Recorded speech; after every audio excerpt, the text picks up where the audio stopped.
Brazilian football is living a nightmare it never wanted. Once the land of the beautiful game, now staring at chaos. The giants of world football are struggling. Results are shocking and the Samba magic seems to have gone missing. When Neymar Jr., once the brightest star in Europe, returned to Santos, fans believed it would spark a revival of sorts. That his homecoming would lift the club and maybe even Brazilian football itself just a notch or two. But instead, Neymar's career mirrors the same decline, uncertain, broken and in crisis. The biggest heartbreak came in Santos' game against Vasco da Gama at home, a humiliating 6-0 drubbing. And for Neymar, this wasn't just another loss, this was his lowest point yet.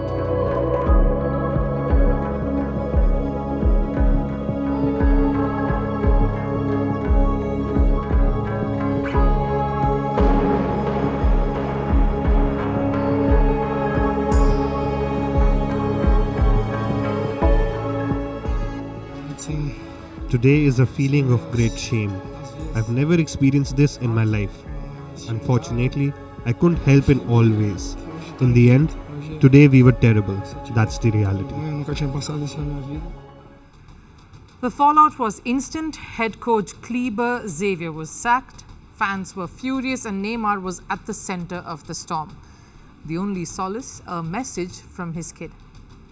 You are more than just an excellent dad. You are an idol. You are my inspiration. And never give up on your biggest dream because of people who don't even know you or know who you are. Powerful words from his son, but will they be enough? Because here's the reality. Santos are 15th in the table, just 6 wins this season, only 2 victories in their last 5 games. They're dangerously close to another relegation. And if that happens, it would be disappointing. Because this is Santos, the team of Pelé. A club with 8 league titles, the pride of Brazil. They've only ever been relegated once in 113 years, and that was just a while back in 2023.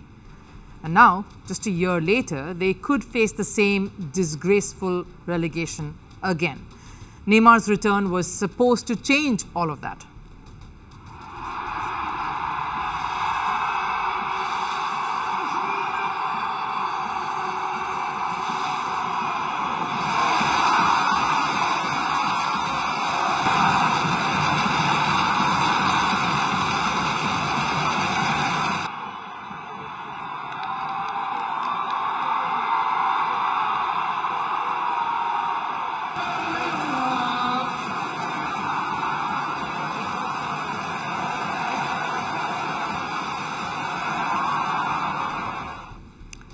That's when he made his comeback. The reveal was nostalgic, emotional. Those were tears of joy. What a contrast it is now. The boy who became a superstar in Santos' colours really facing a bit of a challenge here. Because this isn't the same Neymar. The man who once commanded a $260 million transfer fee, the biggest in football history, is today a shadow of himself. Injuries, poor form and lack of game time have turned the world's most exciting forward into a forgotten star. And his downfall, ironically, mirrors the bigger problem, Brazilian football itself. Last year, Brazil failed to qualify for the Olympics. They just about scraped through to book a ticket to the World Cup next year.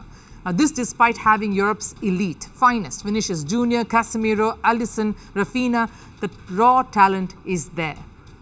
The results, though, aren't. Even in the Club World Cup, Brazil's clubs showed flashes of brilliance. 2 sides reached the quarters. Fluminense went to the semi-finals. But again, when it mattered the most, they fell short. And that's the story of Brazil today. A country drowning in football talent yet failing to deliver. Superstars unable to carry their clubs. Legacy teams flirting with relegation. Rising stars failing to ignite a nation. And leaders more interested in politics than reviving the Samba magic. Brazil was once the heartbeat of world football.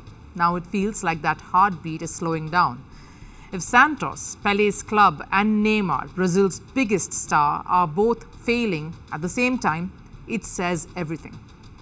Brazilian football doesn't need new players, it needs new leadership. It needs new vision, because if they don't act soon, the beautiful game could lose its most beautiful identity.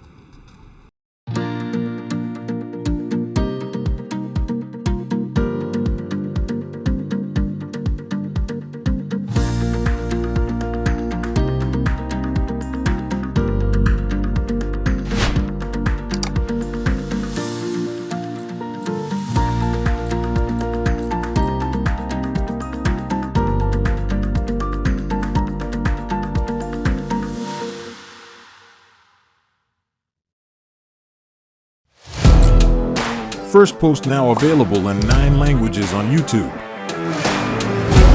English, Stands at $36 trillion. French, Le FMI, comme German, geschäftsführenden Direktor Hindi, $30 trillion ka karjo.